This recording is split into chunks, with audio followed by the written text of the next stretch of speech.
Hello Witcher fans and welcome to this video. Before you watch it, to give you a summary, I'd say It's wrong. It's all wrong! I'm gonna first say the things that are good about the season and then I'd analyze each episode separately. So to the good parts. Nilfgaard's armor is good at last. We see some quality CGI and some of the fight sequences are done properly. Now, let's talk about the story. This episode focuses on aftermath of Sodden and Grain of Truth's story in the books. First, let's talk about Sodden. Netflix Yennefer is gone missing and Tissaia is desperately looking for her. Then Geralt and Ciri show up also looking for Netflix Yennefer, which is another deviation from the books. In the books, Geralt came there around a year after, when a monument was already built on the hill, with the name of 14 fallen sorcerers engraved on it. Geralt looks at the names anxiously, fearing he would see Yennefer's name. It's a section that makes us know Geralt better as he's mostly stoic, but I understand it would be hard to put it on TV, as describing thoughts is harder on TV than in the books. But the alternative that Netflix gave us was crappy. Geralt asks Tissaia if Yennefer is dead. She replies, "We won because of her," and that's enough to ensure Geralt Yen is dead.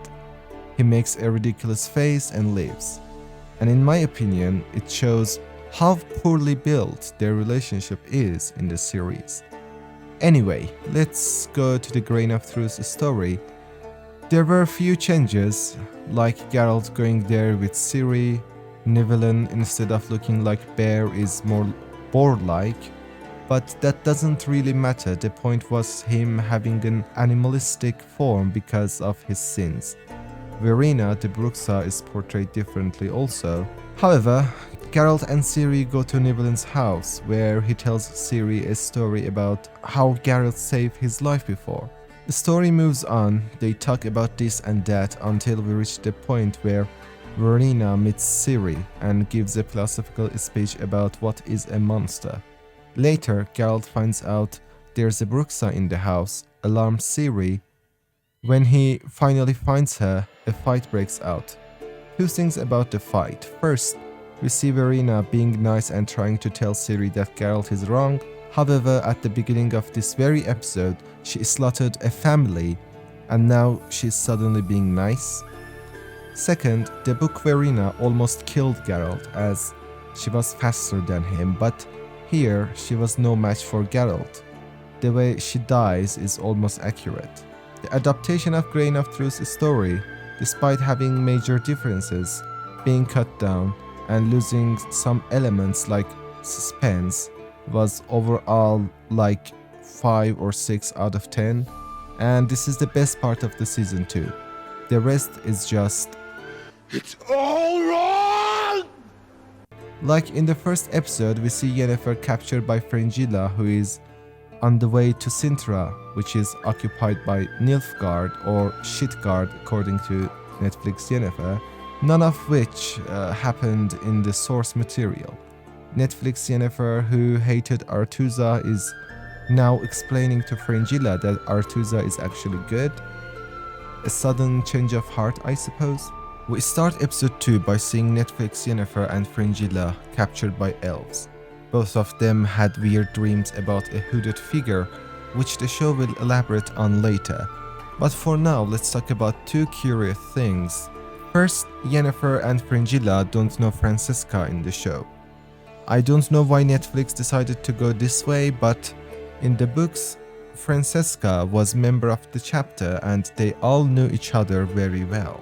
The second thing, even more curious, is that both Yen and Fringilla think that elven mages are extinct, which is in itself a weird concept and also doesn't serve the plot or move anything forward.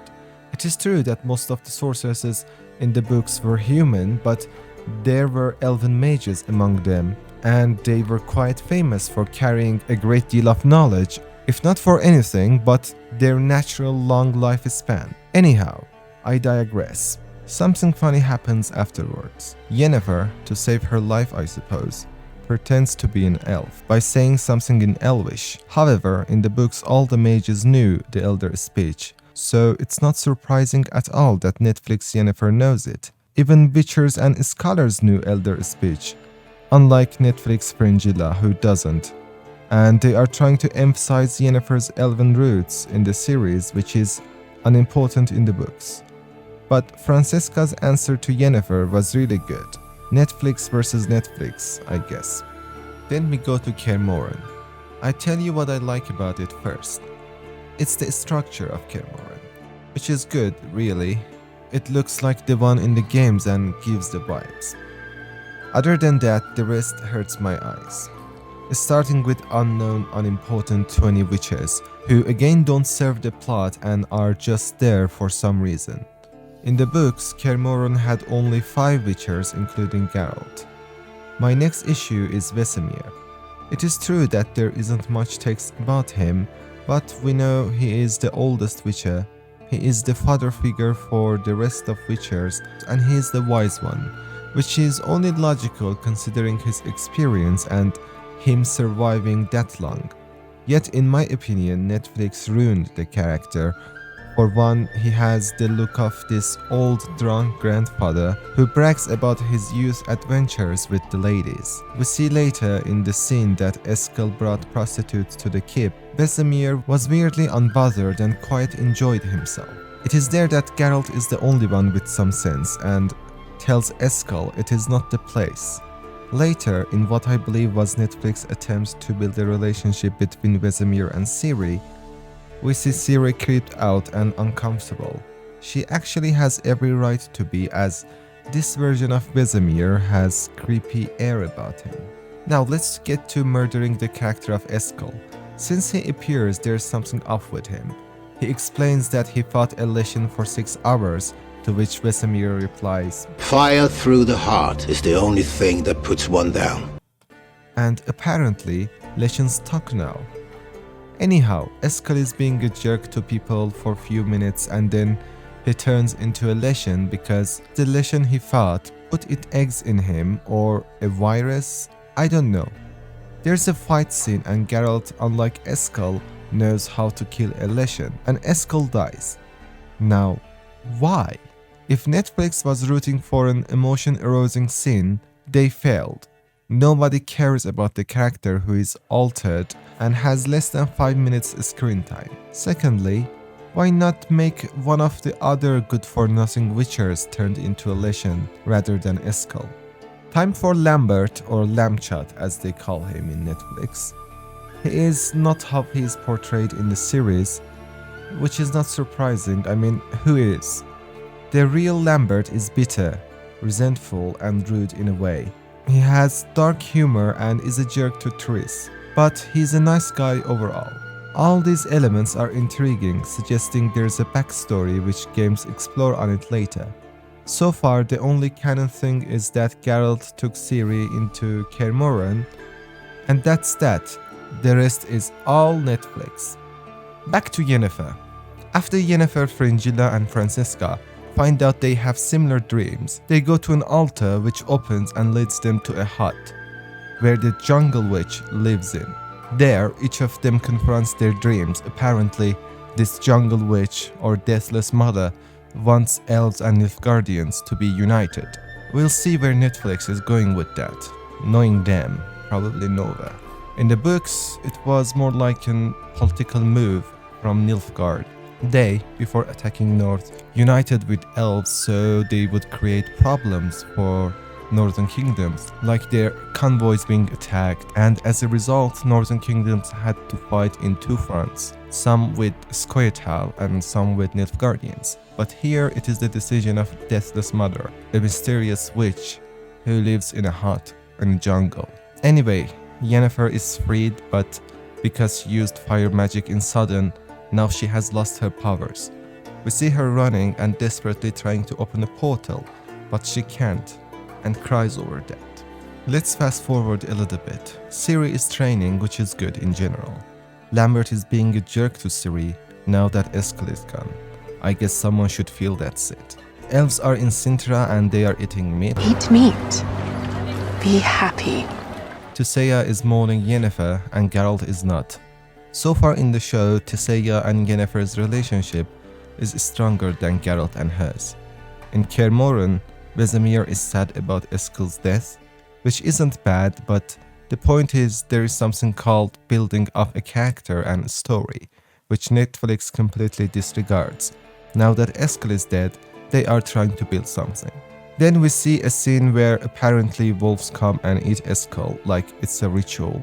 We go back to Sintra, Fringilla and Francesca are talking and making deals in somewhat unofficial way, like the way you'd sell your second-hand GPU to a friend. Back to Kaer Morhen again, Geralt goes to Ciri's room and he suspects something, then asks Ciri to remember her trance and what's calling her.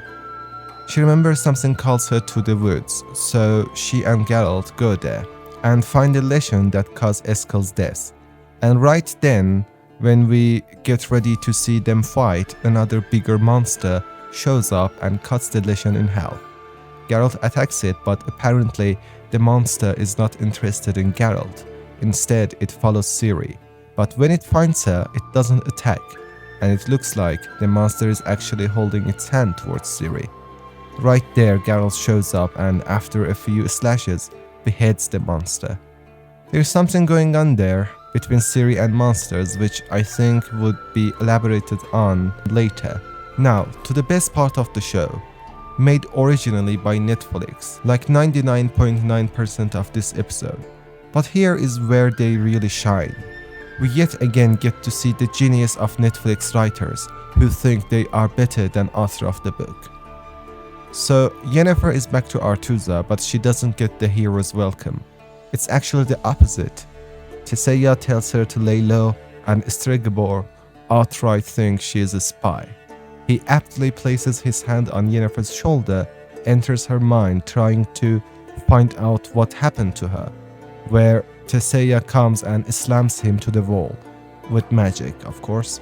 Then they have a meeting, and this is the result of meeting. Yennefer should prove she is not a spy by killing Cahir, who is a Nilfgaardian and has been captured by mages. Here, and I can't believe I'm saying this, I agree with Netflix Yennefer. Which will prove what? That you are not a spy! Or that I am a killer! Like seriously, your genius idea is that by killing Cahir, Yennefer would prove that she is innocent? I mean, wouldn't she happily kill him if she was a spy so she could gain their trust? And wasn't there a practical way of finding out, like magic? Isn't everyone there a sorcerer?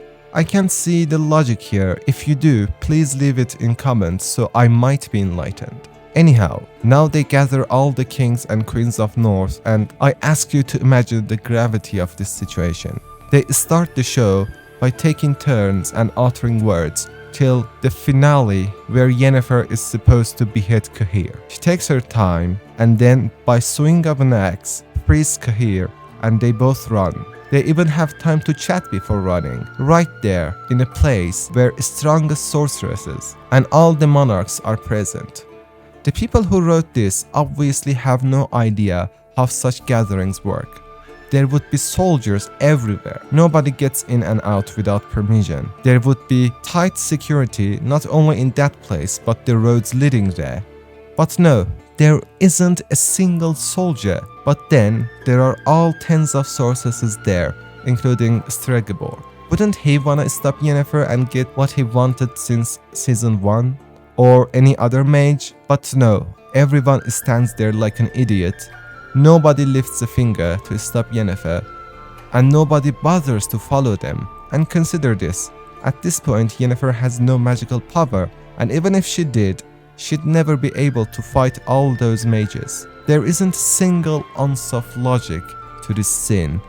Everyone has to look like an idiot. The writing has to be pure garbage, so Netflix Yennefer gets her moment. I'm beginning to think that the writer team is right. They are actually better than Andrzej Sapkowski, because only someone so mental would mock the source material and give us this masterpiece of writing. Episode 4 starts with Ciri and Geralt meeting Triss, which is quite good. Then we go to Gorswellen, see a little bit of racism against elves, and also Yennefer and Cahir. who is talking about going to Sintra as he has a mission. Now, Yennefer and Cahir were in Sodden, which is practically next to Sintra, but they traveled all the way to the north, to Gorswellen, and then there Cahir suddenly remembers he should go to Sintra. Then flyers rain down, and guess what is written on it? Didn't they just a few episodes back say that there is no elven mages left, but now suddenly there is one on the loose, and that's none other than Yennefer herself? Is it that no one, including Yennefer, knew that she's an elf, or did she suddenly become an elf? She's not an elf, of course, but I think this is another example of Netflix contradicting itself. Anyhow, we see Dandelion helping the elves escape the city. Yennefer and Cahir go to him so that he can help them go to Sintra. It's all Netflix again. Back to Kaer Morhen, Ciri shows up clean and with flowers in her head, which draws Lambert's attention. He makes fun of her. Ciri gets sad and leaves the hall. Triss, on the other hand, calls them off, saying they don't know the first thing, or they choose not to know, about raising a girl. Which is quite good actually. It's a reference to the books. Netflix made some changes, but it works overall. What doesn't work is Netflix Ciri. She is much older than the books, and it changes the dynamic. Look at this text from the books, for example. Her hair cut and styled, was walking towards them with tiny steps, carefully holding up a dark blue dress, shortened and adjusted, and still showing the signs of having been carried in a saddlebag. Another present from the enchantress gleamed around the girl's neck. A little black viper made of lacquered leather with a ruby eye and gold clasp. Ciri stopped in front of Vesemir. Not quite knowing what to do with her hands, she planted her thumbs behind her belt. "I cannot train today," she recited in the utter silence, slowly and emphatically, "for I am. She looked at the enchantress. Triss winked at her, smirking like a rascal well pleased with his mischief, and moved her lips to prompt the memorized lines. Indisposed, ended Ciri loudly and proudly, turning her nose up almost to the ceiling. "Of course," he said casually, smiling. "We understand, and clearly we will postpone your exercises until your indisposition has passed. We will also cut the theory short, and, if you feel unwell, we will put it aside for the time being too. If you need any medication I'll take care of that," Triss cut in just as casual. Only now did Ciri blush a little. She looked at the old witcher. "Uncle Vesemir, I've asked Triss, that is, Miss Marigold, to stay here with us, for a long time. But Triss said you have to agree forsooth. Uncle Vesemir, say yes, I agree." Vesemir wheezed out, "Of course I agree." There is none of that dynamic here because Netflix Ciri already looks like an adult. All that childhood sweetness, growing up, slowly going through pain that forms her character, all that is altered and gone. Because, as I mentioned, Netflix Ciri is not a kid. I'd finish this video here and part 2 will come soon. Thank you for watching. If you like this video, leave a like and subscribe, as it would help the channel grow. Also, tell me in the comments below what do you think of Season 2. Have a nice day and farewell.